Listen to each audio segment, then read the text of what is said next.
सतानंद जी के साथ चले। ऋषि विश्वामित्र साथ में, राम जी लखन जी गए। ऋषि की शोभा तो अपनी थी दिव्य, लेकिन भगवान जैसे वहां पैर रखा उन्होंने।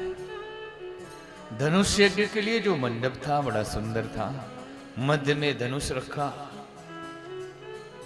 चारों तरफ सिंहासन राजाओं के बैठने के लिए बने हुए थे। कहते हैं वर्ण व्यवस्था के हिसाब से सिंहासनों की व्यवस्था थी।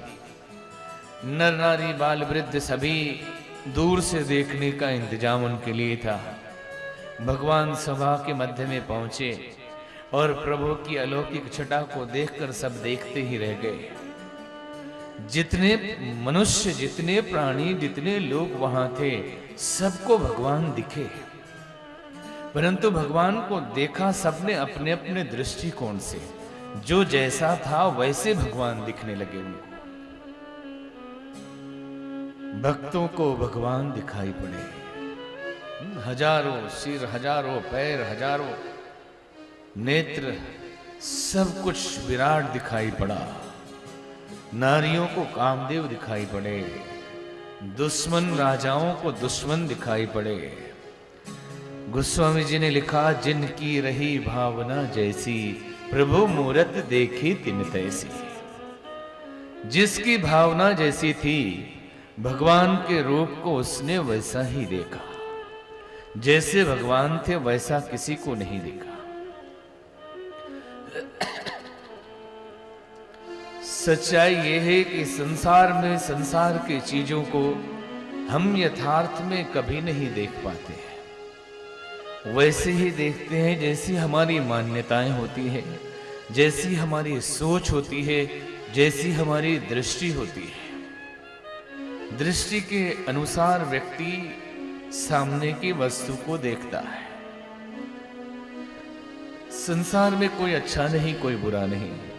संभव है कुछ लोग बुरे कर्मों के कारण बुरे माने जाते हैं और कुछ लोग अच्छे कर्मों के कारण अच्छे माने जाते हैं, परंतु कई बार ऐसी परिस्थितियां आती है कि लोगों के अपने दृष्टिकोण के कारण सामने वाले आदमी के बारे में मान्यताएं अलग अलग हो जाती हैं। एक व्यक्ति के बारे में 10 लोग कहते हैं कि ऐसा अच्छा आदमी हमने कभी जीवन में देखा नहीं, और उसी व्यक्ति के लिए दूसरे उसके विरोधी लोग कहते हैं कि इससे खराब आदमी हमने देखा नहीं। तो ये आदमी खराब है या अच्छा है? ये न अच्छा है न खराब है, वो जो है वो है। लोगों की दृष्टि के हिसाब से वो अपने अंदर अनुमान लगाते हैं। हर आदमी के भीतर एक संसार चलता है। हर व्यक्ति के भीतर एक अपना संसार होता है। हर आदमी का एक मानस लोक होता है। उसकी अपनी मान्यताएं, अपने दृष्टिकोण, अपनी सोच, अपनी दुनिया, अच्छा बुरे का फर्क करने का अपना तरीका। और हर व्यक्ति के वो मन में यदि भीतर के आंतरिक लोक में मिलाप हो गया तो दोनों बड़े गहरे मित्र हो जाते हैं। और अगर भीतरी लोक में मिलाप नहीं हुआ, भीतर के संसार में मिलाप नहीं हुआ, बाहर की दृष्टि से दोस्ती हो कितनी भी गहरी टूट जाएगी। बाहर की दृष्टि से आप रिश्तेदार हैं, पति पत्नी हैं, भाई बहन हैं, रोज झगड़ा होता रहेगा, क्योंकि भीतर की मान्यताएं अलग हैं। भीतर का दृष्टिकोण दोनों का अलग है और दोनों जानते हैं कि हम जो सोचते हैं वही ठीक है, और हम जहां से देख रहे हैं इनके ये जो कर रहे हैं ये ठीक नहीं है, और वो सोचता है कि हम जो देख रहे हैं वो ठीक है, ये लोग जो कर रहे हैं ये ठीक नहीं है। संसार एक पर्दा है और प्रोजेक्टर भीतर लगा हुआ है। सिनेमा वही दिखता है जो इधर चलता है। जो मन के ऊपर रील चढ़ा दिया गया, जो कैसेट सीडी डीवीडी इधर लगा दिया गया, वही सब दिखता है उसमें। वहां पर्दे पे कुछ नहीं होता, वो तो खाली है। दिखता वही है जो यहां है। मन के हिसाब से दुनिया चलती है। लाभ हानि, हार जीत, सुख और दुख, ये सब मन का खेल है। एक आदमी रूखी सूखी रोटी खाकर पानी पी के मस्ती में सो जाता है। उसके लिए, भूखे आदमी के लिए भरपेट भोजन मिल जाना ही परम सुख है। और किसी अमीर से पूछिए कि भरपेट खाना खाया, सुख मिला? बोले क्या सुख मिलना, रात भर सो नहीं पाते। उसके लिए सुख अलग है। विपत्ति किसी के लिए, अगर 10 रुपए की चोरी हो जाए किस गरीब की तो बड़ी भारी विपत्ति है। किसी अमीर के 50 लाख का घाटा हो जाए कोई फर्क नहीं पड़ता, उसके लिए विपत्ति का तकाजा कुछ और होगा। विपत्ति के लिए भगवान हनुमान जी कहते हैं कि विपत्ति तो वो है कि जब आपका सुमिरन भजन न हो। भक्त के लिए विपत्ति वो है जो भगवान का सुमिरन ना हो। कह हनुमंत विपत्ति प्रभु सोई, जब तब सुमिरन भजन न होई। हनुमान जी कहते हैं कि प्रभु विपत्ति तो वो है जब आपका सुमिरन भजन जिस दिन न हो, हमारे लिए वही सबसे बड़ी विपत्ति है। संसार का वैभव मिल जाए, सब साधन मिल जाए, परंतु भगवान का भजन जिस दिन न मिले, समझ ले कि विपत्ति आ गई है। दृष्टि के फर्क से परिस्थितियां बदली हुई नजर आती है।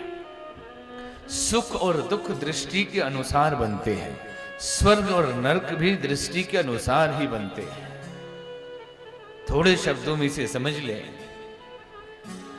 शुभ कर्म करने वालों को स्वर्ग मिलता है, अशुभ कर्म करने वाले को नरक मिलता है। और आरी से काटा जाता है, गरम तेल की कढ़ाई में जलाया जाता है, सूली से भोंका जाता है, भैंसे के नीचे कुचला जाता है। नाना प्रकार के नरकों का वर्णन भागवत जी में भी और गरुड़ पुराण में भी वर्णन है। शरीर नाशवान है, आत्मा अमर है। नैनम छिदन्ति शस्त्राणि, शास्त्र आत्मा को काट नहीं सकते, अग्नि जला नहीं सकती, वायु सुखा नहीं सकता, जल गीला नहीं कर सकता। और शरीर नाशवान है ही और आत्मा का नाश होता ही नहीं है। तो किसे काटा जाता है आरे से, किसे जलाया जाता है अग्नि में, किसे गर्म तेल के कड़ाही में भुना जाता है। आत्मा को कोई भून नहीं सकता, आत्मा को कोई जला नहीं सकता, आत्मा को कोई काट नहीं सकता। वो अमर है, शाश्वत है, सनातन है, अविनाशी है। और शरीर जिसे काटा जा सकता है, जलाया जा सकता है, पीड़ा दी जा सकती है, कष्ट दिया जा सकता है, वो पहले ही जला दिया गया। यही जल गया तो कष्ट किसको देते हैं? कौन जाता है नरक में और वहां पीड़ा झेलता है? तो अलग अलग मान्यताएं हैं कि आप एक अंगूठे का होता है, जीव सूक्ष्म शरीर धारण करता है, सूक्ष्म शरीर पिंडदान करते करते थोड़ा बड़ा होता है, होने के बाद एक हाथ का होता है और उसी को ले जाके उसकी सजा दी जाती है। तो जिन धर्मों में पिंडदान नहीं करते उनका क्या होता है?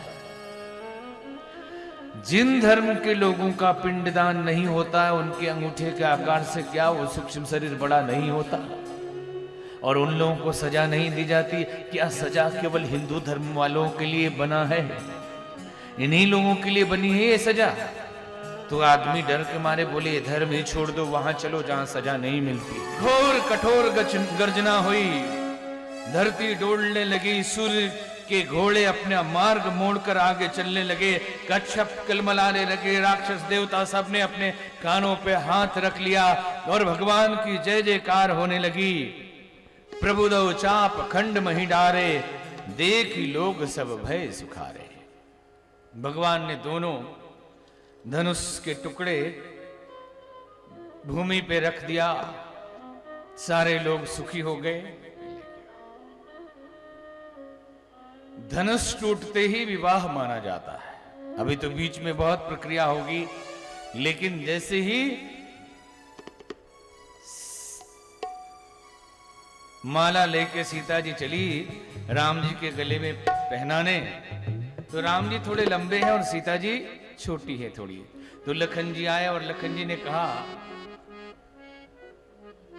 लखन जी ने चरण छू लिए और चरण छू के कहते हैं भैया आपने तो कमाल कर दिया, आपने धनुष तोड़ दिया। और उनको उठाने के लिए जैसे ही राम जी उठे और सीता जी ने उनके गले में माला डाल दिया। लाओ लाओ दे दो, धनुष तो हो गया, माला पहनाइए। अरे उनको मत पहनाओ भाई, सीता जी को जो उसको पहना है।